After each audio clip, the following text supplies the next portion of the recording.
gente está de volta no terceiro e último bloco do Cena Pública para falar sobre o acesso à justiça, à assistência jurídica integral e gratuita através da Defensoria Pública. Vamos falar mais uma vez desse evento. São 800 convidados de vários lugares aqui da América. A expectativa, se gera um documento, o que é que acontece de fato?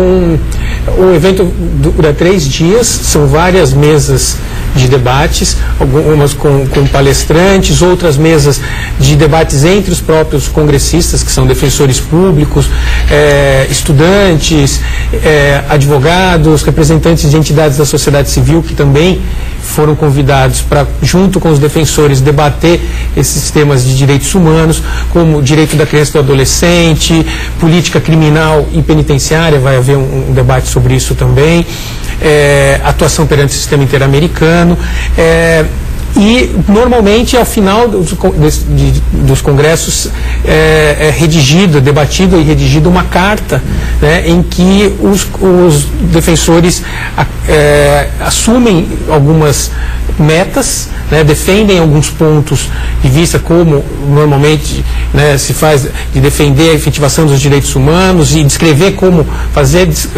planejando metas para os próximos anos para a atuação da Associação Interamericana, das associações de cada país e dos defensores públicos em geral. Por exemplo, do último congresso para esse agora, foi cumprido o que era proposto, parte dele, na sua opinião? Foi cumprido. Nós decidimos no congresso passado, e foi o plano de atuação da atual gestão, trabalhar pelo aprimoramento institucional das defensorias públicas, para que elas cada vez mais passassem a ter autonomia funcional. E conseguimos grandes conquistas na América. Os casos mais importantes foi a mudança da lei orgânica da Defensoria Pública do Paraguai, que antes era um órgão vinculado ao Poder Judiciário e ganhou autonomia no ano passado. E no Brasil, nós conseguimos, do ano passado para cá, a criação da Defensoria Pública nos 2 últimos estados que não as tinham, que foi o Paraná e Santa Catarina. O Paraná não tinha? Um estado desenvolvido? Santa Catarina também, um estado desenvolvido. No sul, só o Rio Grande do Sul tinha defensoria. E para a criação dessas defensorias públicas e a própria autonomia da Defensoria Pública no Paraguai, foi muito importante manifestações que a Organização dos Estados Americanos, a OEA, vem dando nos últimos anos, reconhecendo, através de resoluções aprovadas pela Assembleia Geral, que é formada pelos 35 países membros, reconhecendo a importância do papel das defensorias públicas na efetivação dos direitos humanos na América e na garantia do acesso à justiça, e que esse modelo de defensoria pública autônoma, ele tinha que ser aprimorado e desenvolvido nos estados que já tinham defensoria e nos estados que não tinham, que as criassem. Foram 2 resoluções, uma neste ano, uma no ano passado, e nós temos trabalhado esses documentos, né, como uma manifestação de um órgão importante como a OEA, formado por representantes dos 35 países das Américas, dizendo, olha, esse modelo é o que funciona, esse modelo que trabalha com prevenção, com solução extrajudicial, com autonomia, ele é mais eficiente na garantia dos direitos. Bacana. Defensora, a gente aqui no Ceará vive um momento bem diferente do que já foi anteriormente com relação à estrutura mesmo de atendimento da Defensoria Pública. E aí a gente tem a associação, que a doutora Mariana fez parte, que brigou muito por ter condições de trabalho e salários. Como é que é a situação no Rio Grande do Sul hoje, por exemplo? Vocês têm núcleos bem estruturados, os salários, está todo mundo de acordo? Como é que está lá a situação? Eu diria que, citando o Eduardo Galeano, que é um uruguaio que a gente gosta muito, a utopia está no horizonte, a gente caminha um pouco, ela se afasta um pouco.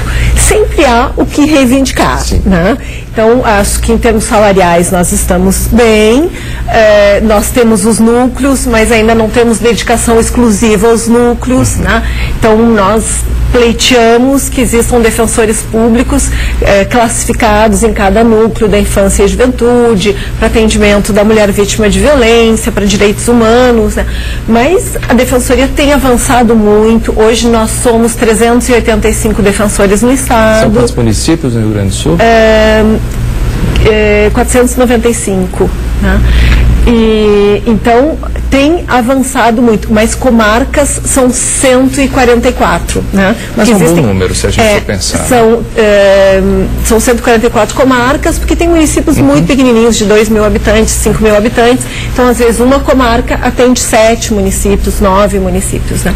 Então, há ainda o que avançar. Nós sempre queremos oferecer mais para a população. Nesse momento, nós estamos sentados com o governo do estado, que é um projeto de uma prisão específica para usuários de droga, especialmente do crack. Então, há toda uma discussão se isso é uma política adequada ou inadequada.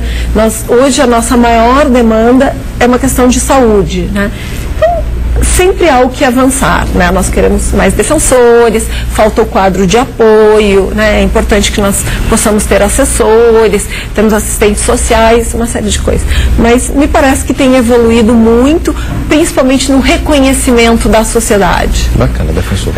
Nacionalmente, a doutora Mariana disse há pouco, né, nos últimos 4 anos a Defensoria Pública teve um crescimento muito grande. Eu acho que mais de 25% se aumentou o número de cargos de defensores, e hoje nós somos, no Brasil, cerca de 5.500. Um crescimento de 25%, o número de 5.500 podem parecer grandes, né? Só que nós estamos em apenas 42% das comarcas do Brasil. As comarcas são as cidades onde tem fórum, são cidades ainda pequenas, mas um pouquinho maiores. Na maioria, portanto, dos fóruns do Brasil, onde há um juiz, onde há um promotor, há uma delegacia de polícia, não há um defensor público. Então, o crescimento tem sido grande e efetivo nos últimos anos. É o período de maior crescimento, não só no número de defensores, mas nos salários, no número de... Na valorização do profissional. Na valorização do profissional, dos profissionais de apoio, que são essenciais, principalmente para o atendimento interdisciplinar preventivo, mas ainda há muito a alcançar. A Defensoria Pública é uma das instituições mais novas, né? Como eu disse, com esse formato vem de 88, né? E em comparação ao Poder Judiciário e ao Ministério Público, são instituições centenárias, falta muito ainda para a gente conseguir estar com essa abrangência, e é o que nos aflige, né? Porque temos essa vocação e essa ansiedade para promover esse acesso à justiça. Temos promovido em muitos lugares onde não estamos, né? Através da atuação coletiva, mesmo que não haja um núcleo na cidade ou na região, mas quando um direito atinge a população de um estado ou de uma região, nós temos tentado, né, promover ações coletivas e assim resolver esse problema, mas ainda falta muito, e esperamos cada vez mais sensibilizar os governos, não só dos estados brasileiros, como o governo federal, no caso da Defensoria Pública da União do Brasil, e defensorias dos outros países também, para a importância e para a eficácia da ampliação desse trabalho. Essa estatística de pouco mais de 40% de comarcas com acesso à Defensoria Pública acaba centralizando o atendimento nas capitais? Sim, nas capitais e nas grandes cidades dos estados. Tem estados onde há Defensoria já há muito tempo, mas que você tem a atuação da Defensoria na capital em mais 1, 2, 3 cidades no estado. Ou você está presente na cidade, mas você não atende todas as comarcas, não atende todas as varas judiciais. Em São Paulo, de onde eu venho, que é uma defensoria, é o maior estado da federação, mas criou sua defensoria há 6 anos, nós estamos na capital, em mais 29 cidades de um estado que tem 645 municípios. Mas na capital nós não conseguimos atender toda a demanda. Então, que mostra que ainda onde a gente está, há necessidade de mais defensores. A Justiça, ela tem um olhar diferenciado sobre o trâmite que sai da Defensoria Pública ou não? Ou a morosidade é a mesma, como se fosse de qualquer outro tipo de processo? Acho que há vários olhares sobre essa pergunta, né? O que eu percebo, e o meu olhar vem da Defensoria, é que talvez seja um pouco mais ágil o nosso processo, ainda que nós tenhamos que reconhecer que que algumas vezes existe alguma resistência, porque é um processo totalmente gratuito em relação ao oficial de justiça, a citação, tudo isso. Mas me parece que o juiz, o magistrado, ele tem uma tranquilidade de saber que quando o defensor público está pedindo uma cautelar, ele realmente acredita naquilo, né? Na maioria das comarcas, na maioria das varas, nós somos titulares de 1, 2, 3 varas, então o juiz já conhece, já sabe da seriedade. Me parece que pode haver um trâmite, quem sabe, até mais ágil. Mas nós sim sofremos algum preconceito da nossa população-alvo, do próprio assistido, que eu entendo que é pela vida que eles levam, uma vida bastante difícil, um serviço às vezes gratuito, às vezes a pessoa fica na dúvida, né? Será que vai atingir o objetivo? Acontece de vez em quando, mas nós temos assim um retorno muito positivo, né? O relacionamento com o público-alvo é muito bom, né? É muito interessante esse retorno do público-alvo. Defensor, concorda? Concordo.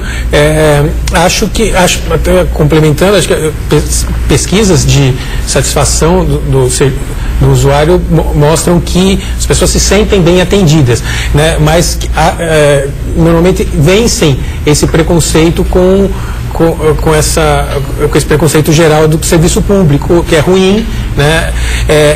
Há que se reconhecer também, nós somos os primeiros, porque somos quem está pondo a mão na massa, que nós ainda temos muitas deficiências. Então, em muitos lugares, os nossos atendimentos são demorados. Há muitas pessoas que comparecem diariamente à defensoria, isso gera uma fila de espera, gera uma insatisfação. Mas, mesmo essas pessoas que demoram, né, ficam bastante numa fila para ser atendida, quando são atendidas, saem satisfeitas, porque o atendimento foi bem feito. Então, nós apontamos essa deficiência para mostrar que reconhecemos, não estamos satisfeitos com isso, que precisamos melhorar. Essas pessoas, como em relação aos outros serviços públicos, têm direito de serem bem atendidas, pagam impostos para isso. Esse serviço é gratuito, porque naquele momento as pessoas não pagam nada, mas estão pagando através dos seus impostos, e têm direito a ter um serviço público de qualidade. Secretário, vou voltar a falar do sistema penitenciário, porque enfim é um assunto que muita gente tem dúvida, e aí vem a questão do preso ressocializado para voltar ao mercado de trabalho depois de cumprir pena. Ainda existe muito preconceito. É fato isso? É fato, é fato.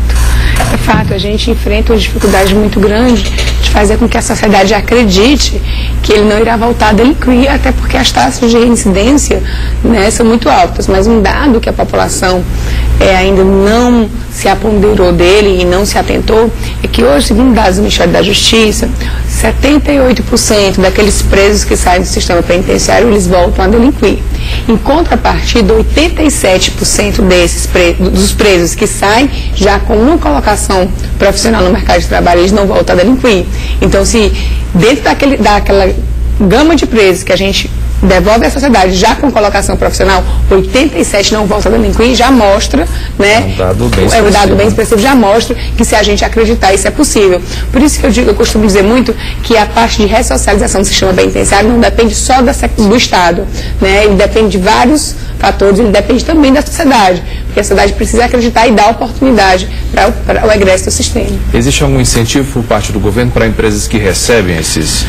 Não, a gente tem dentro das unidades penitenciárias. Dentro das unidades penitenciárias. É feito convênios, a gente tem convênios com Correios, por exemplo. Existem convênios e dentro desses convênios a gente estipula, de acordo com cada convênio, a sua contrapartida. Existe sim, né, contrapartidas que incentivam, né, a essa empresa a adquirir a mão de obra carcerária, mas depende do conteúdo do convênio e do teor da atividade laboral que ele vai desempenhar.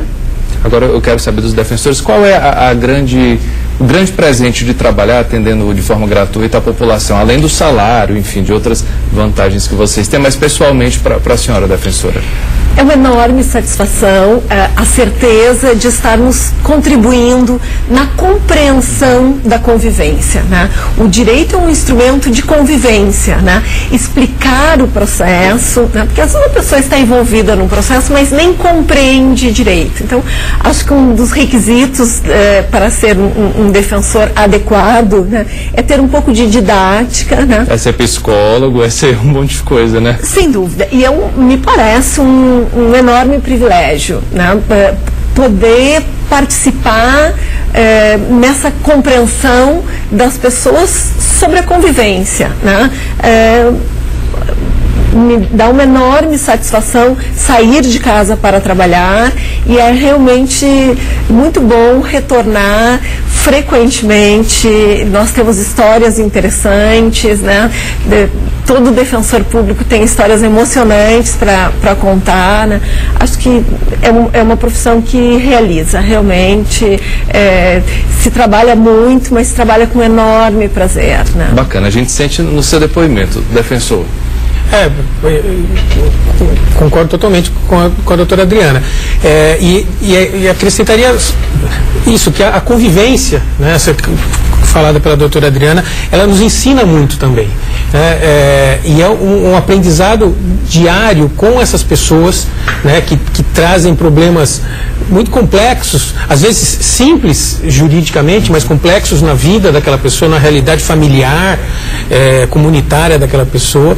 E que nós técnicos, né, que estudamos na faculdade, temos a resposta, ou pelo menos como tentar-se, né, encaminhar aquilo tecnicamente, juridicamente, para pedir uma solução, que às vezes não vai obter um resultado favorável, mas aí aprender com esse convívio e construir com a pessoa, com a sua família, com a comunidade, com entidades, a melhor solução. Então, nos ensina muito em nível pessoal, né, de olhar, de escuta, uma atuação que eu não me veria fazendo outra coisa, e sou muito feliz por fazer isso. Que bacana. Eu só tenho a agradecer o trabalho de vocês, a presença aqui no programa. Posso afirmar que a secretária é também preparada graças a esse trabalho que teve enquanto defensora pública, sem medo. É isso mesmo, né, secretária? É isso mesmo. Que bom. Eu acho que assim, já que ninguém veio falar, né, que eles falaram, eu acho que o mais importante da função de defensor para mim é dar voz a uma pessoa que acha que nunca vai ter voz. Não tem direito, fazer, né? ela acreditar que ela é tão importante quanto aquela que está do lado dela. Eu acho que isso é o principal da Defensoria Pública. Bacana. Muito obrigado pela presença de vocês. O Cena Pública de hoje vai ficando por aqui. Lembrando que a gente tem uma reprise no domingo às 5 da tarde. Eu conto com a sua audiência. Até o próximo programa.